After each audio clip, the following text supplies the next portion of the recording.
Minister Narendra Modi's visit to Argentina. The Prime Minister arrives in Brazil, where he will be participating in the 17th BRICS summit.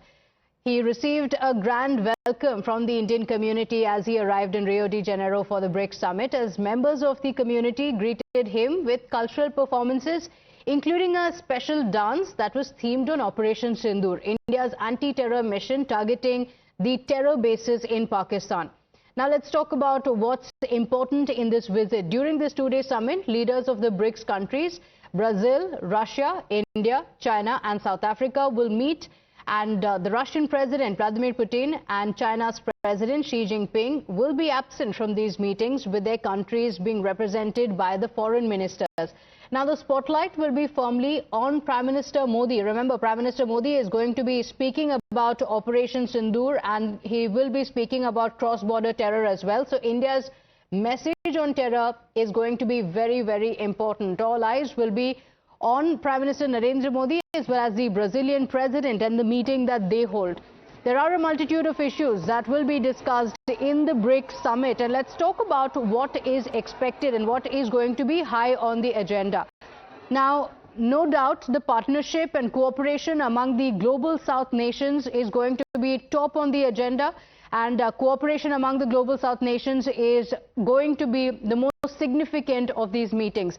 But there will be discussions on the reforms in the global governance, as well as, and this is very, very important for India, coming just months after Operation Sindoor, the focus on counter-terrorism. Remember, the country is going to be speaking about terror emanating from Pakistan, and BRICS is likely to condemn the Pahalgam terror attack. Apart from that, there will be discussions on the ethical use of artificial intelligence. The Prime Minister has spoken about it often, saying artificial intelligence can be extremely useful, but it can be detrimental as well. So ethical use of artificial intelligence as well as climate action and global health are going to be on priority.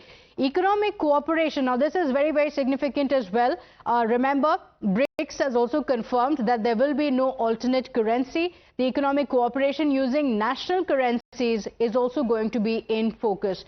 Now, as the Prime Minister arrived there, the Indian community welcomed him, and it's a very, very special welcome that the Prime Minister received, because the theme of the welcome was Operation Sindoor. Take a look.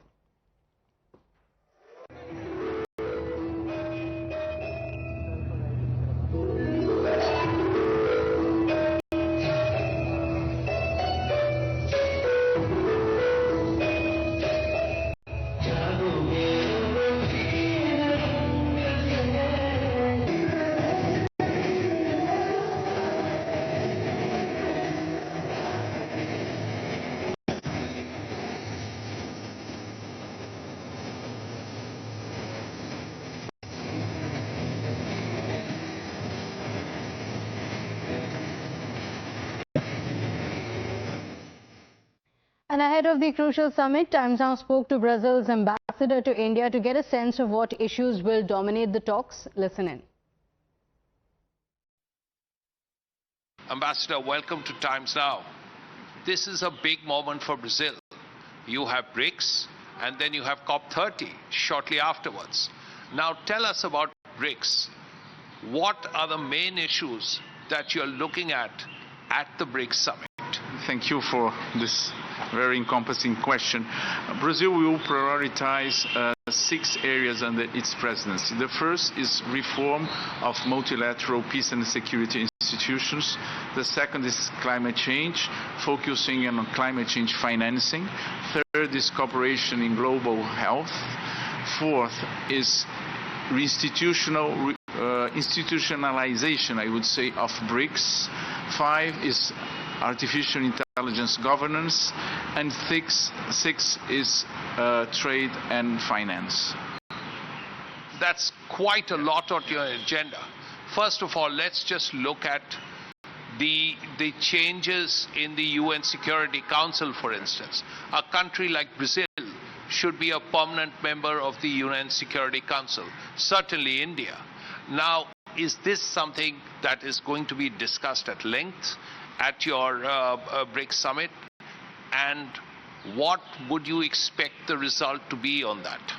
Well, I think that I should begin by saying that BRICS as a group is one of the few loci these days where countries can discuss the big challenges of humanity based on the perception that global challenges need joint solutions, with the inclusion of all countries in the discussions. And also, these decisions have to be made based on consensus. So this being said, I would say that yes, reform of the Security Council will be part of the discussions to be held in our BRICS summit among our top leaders, certainly. And 3 points you made are very relevant today.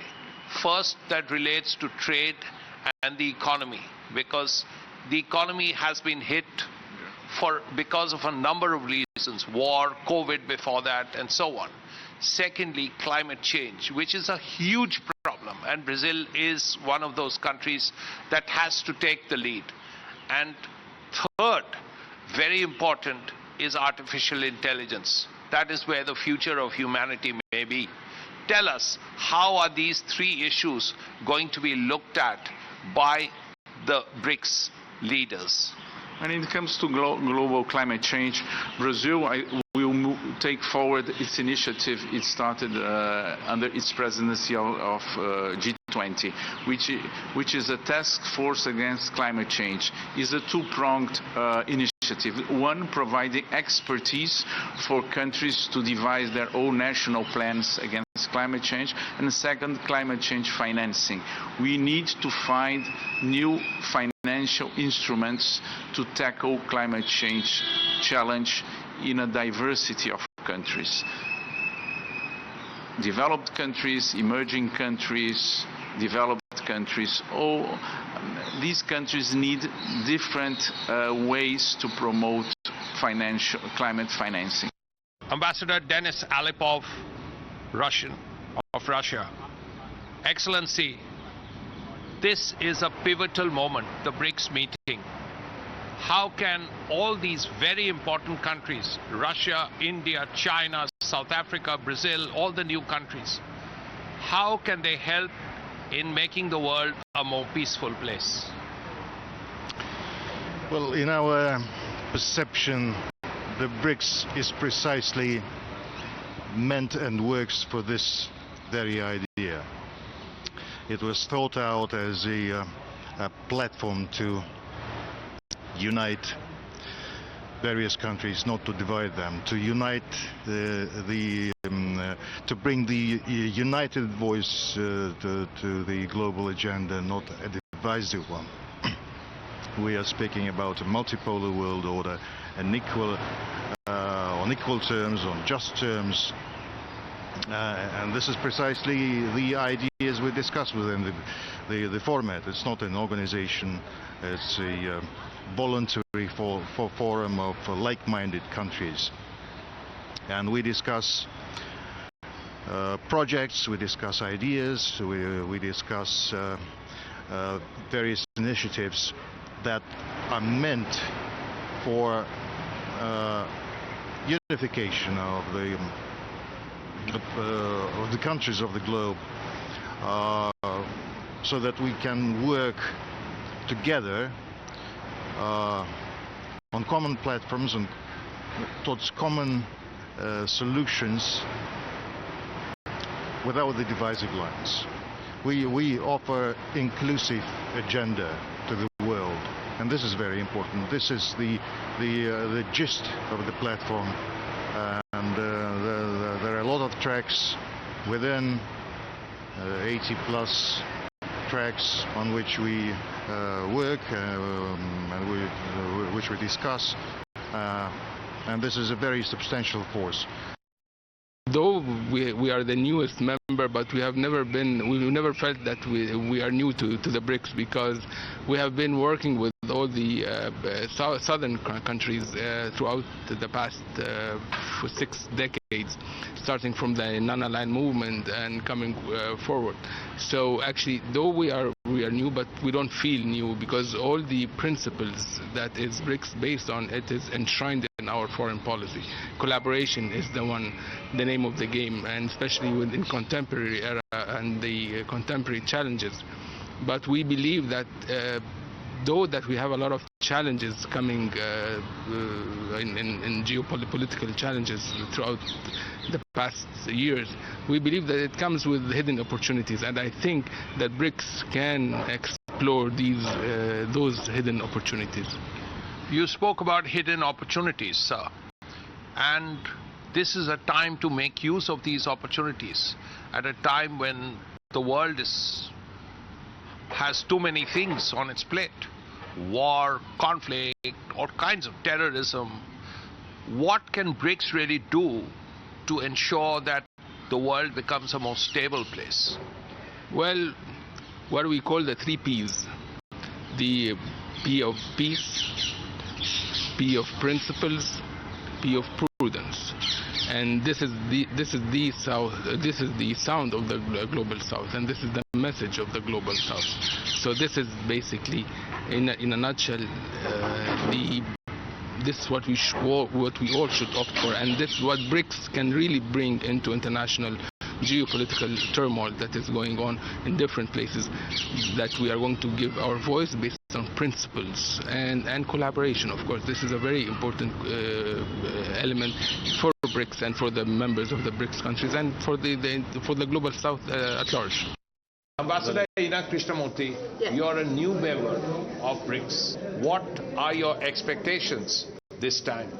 Do you see stronger economic cooperation and efforts to reduce tensions around the world? First and foremost, I would like to congratulate Brazil as the chair of the BRICS. So far, they've managed all the challenges in the world, and we do hope that during the summit, the joint statement or whatever outcome from the summit will be an assurance. So an assurance from the emerging economies, developing countries, that first, progress, development, economic development, it's based on fairness and justice. And second, all the conflicts will be reduced, or at least solution peacefully will be done in accordance with international law.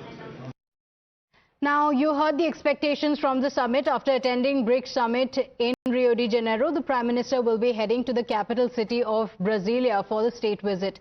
This will be the first state visit by an Indian Prime Minister to Brazil after 57 years. The Prime Minister will meet with the Brazilian President on the 8th of July to deepen the strategic partnership, and the two nations are likely to discuss defense, agriculture, climate change and various other issues. Counter-terrorism is also likely to dominate the agenda. A big moment coming up, BRICS, early in a few days. And BRICS can play a very major role in ensuring the world becomes a little less troubled. There is so much tension all around. Well, first of all, I'd like to congratulate Brazil for holding this chairship and for this whole year-long activities and the summit that's going to happen in Rio on the 6th and 7th. And I'm delighted that Honorable Prime Minister will also be leading the Indian delegation for the summit. Well, the deliberations, the discourse within the BRICS is very comprehensive, is represented by a diverse group of countries, big and small, and BRICS has expanded since its founding in 2009. Currently, yes, the geopolitics and the geopolitical tensions are now the center stage of discussions there, but countries are looking at consensus, convergence on those issues, and this will in turn build up to finding peaceful solutions to the conflicts that are going around. India, during its presidency of BRICS in 2021, had already got a declaration issued on behalf of BRICS on counterterrorism. And besides that, we are expecting that an MOU on counterterrorism will be signed between India and Brazil bilaterally during the state visit of Prime Minister. Well, the discussion will take place. The agenda is very clear, and you will get to know on 6th afternoon when the joint declaration comes out, which will be a very constructive one, as usual, with BRICS countries are collaborating with each other for almost 2 decades now. So all eyes will be on the defense cooperation between the two nations. In a big boost to Make in India, Brazil has expressed keen interest in acquiring some of the India-made defense equipment, including the Akash air defense system, which proved its mettle during the recent conflict with Pakistan. So let's take a look at what Brazil is looking at. Akash air defense systems, like we mentioned, is going to be top on priority. Apart from that, the coastal surveillance system, as well as the Garuda artillery guns. So it's going to be a big boost for the Make in India products, the Atmanirbhar products, and the secure communication systems on battlefield and offshore patrol vessels, as well as partnership to maintain Scorpion-class submarines. Srinjoy Chaudhary continues to stay live with us. And Srinjoy, you spoke to several of the ambassadors. They spoke about the significance of BRICS that will speak about and take up the concerns of India on terror, as well as the global concerns on the tariff being imposed by the United States. But apart from BRICS summit, a lot of focus is also going to be on the bilateral that India is going to be holding. What's expected? You spoke about defense cooperation. Interestingly, in recent years, Brazil is the only country that has sent its army chief, navy chief, air force chief to India. All three in about 1 year and a little bit. No other country has done that. That itself is a sign that Brazil is keen on defense cooperation. Yes, you outlined all the products that the Brazilians are keen on. Artillery, Akash, offshore patrol vessels, surveillance systems, all of that is true. And Brazil says that India already uses the Embraer aeroplanes. Now those aeroplanes are used by the VVIP squadron. Now Embraer can also be used by the Air Force for a variety of purposes, for the as platforms for the eye in the sky. Now that is an option for India. What Brazil is saying is something unique. Let's do a swap, is what Brazil says. We give you our products, the stuff that you want, and you give us your products, the stuff that we want, naturally of equal value. Whether that will happen or not, we do not know. But at least that is something the Brazilians are at least talking about. Okay, all right. Srinjoy, let's also speak about the politics that's playing out in the country. Do stay with us. While on